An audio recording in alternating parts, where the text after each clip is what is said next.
Yo, what's going on, guys? It's your boy Tactical Chaos. We're here with Division 2 Season 10 Price of Power, Best Build Gameplay, and Build Tutorial. So check this shit out. Come on, boy. So today I'm stacking over 300% critical hit damage on this build, bro. It is an absolute beast. Really insane, dude. So I'm running strained on the GR9 LMG, bro, with 200 rounds in there. So I'm hitting heavy on that critical hit damage with strain, bro. But also, I'm using the Dark Winter too. SMG Group Sombra knee pads with Umbra Initiative 4-piece gear set with From the Shadows on it, the chest piece. So I get 100 stacks on critical hit damage, bro. It is absolutely amazing build. To show you how quick we will demolish these fuckers.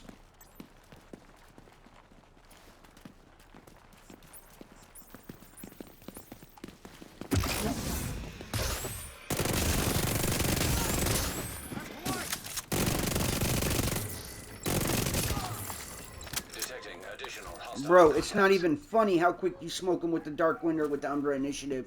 It's absolutely insane.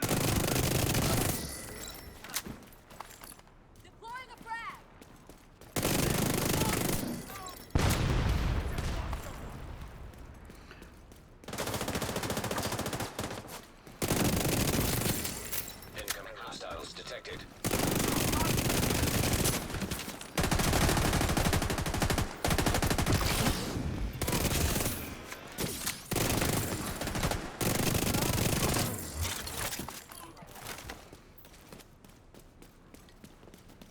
And then watch, we'll switch over to the LMG.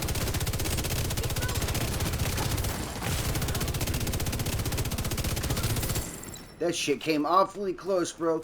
We're only running 1.1 mil armor on the build, so, you know, we definitely got to take cover right here and let the armor regen. So what's really cool about the Umbra Initiative is you regen armor when you go back into cover. And you build up critical hit stacks while you're in cover, too. So, I mean, it's just... I mean, it goes hand in hand. It works really well, bro. So, it is kind of... It's a little bit like, you got to put a lot into it to learn how to use the build, but it's really fun once you get using it. So let's go ahead and go over the stats real quick of what I'm running on this build. So, like I said, I'm using the Dark Winter and the GR9. Both are critical hit damage talents. So with the Dark Winter, we're at 57% critical hit chance, 206 critical hit damage. And that's with the Perfect Killer on it. Killing enemy with critical hit grants 50% critical hit damage and for 10 seconds. So that's 50% critical hit damage with Dark Killer. But see, as my stacks die down, let's see, we'll go over to the critical. So that makes it hit over something, I think like 306 critical hit damage. I don't know why it's stuck over on 200. It should be 160% critical hit chance right there, but I don't know why it's stuck at that. Either way, so yeah, we're hitting pretty hard with the critical hit damage on the Dark Winter. And then we'll go over to the GR9. This has 94k weapon damage, 750 rounds per minute. I do need to get critical hit chance on it, but it's right now it's 9% damage to target out of cover, 5% damage to armor, and strained on it. Gain 10% critical hit damage for every 0.5 seconds you are firing, stacking up to 5 times. So that is another 50% critical hit damage with this weapon talent. And at 200 rounds in the mag, bro, you open up strained, I mean, within the first 30 rounds, right? So then you got a whole 170 rounds, bro, at 50% critical hit damage, just smashing. And now let's go ahead and switch it over so you can see the stats on this one. So 51 critical hit chance, 152 critical hit damage. Plus strain, bro. You can see that thing is just smoking. And then we got the Umbra Initiative gear set, which allows us to build up. So you got 15% critical hit chance on it, 30% reload speed, and From the Shadows into the Light.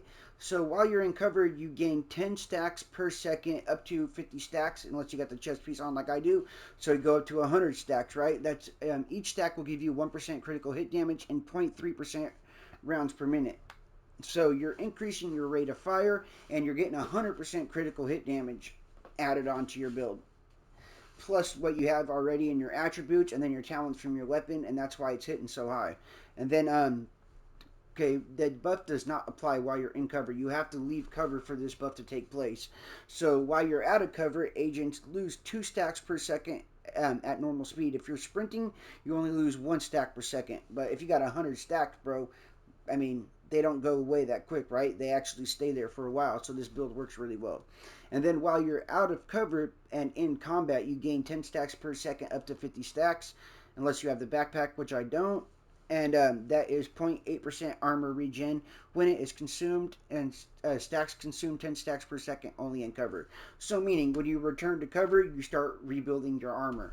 And as you're rebuilding your armor, you're building up more critical hit damage and rounds per minute stacks, so you can leave cover and be hella tough again. On my mask, I got 170k armor, critical hit chance, critical hit damage. On my chest piece, I got weapon damage, critical hit damage, and a critical hit damage mod. On my holster, I got weapon damage and critical hit damage, and then we go over to the gloves. Weapon damage, critical hit damage.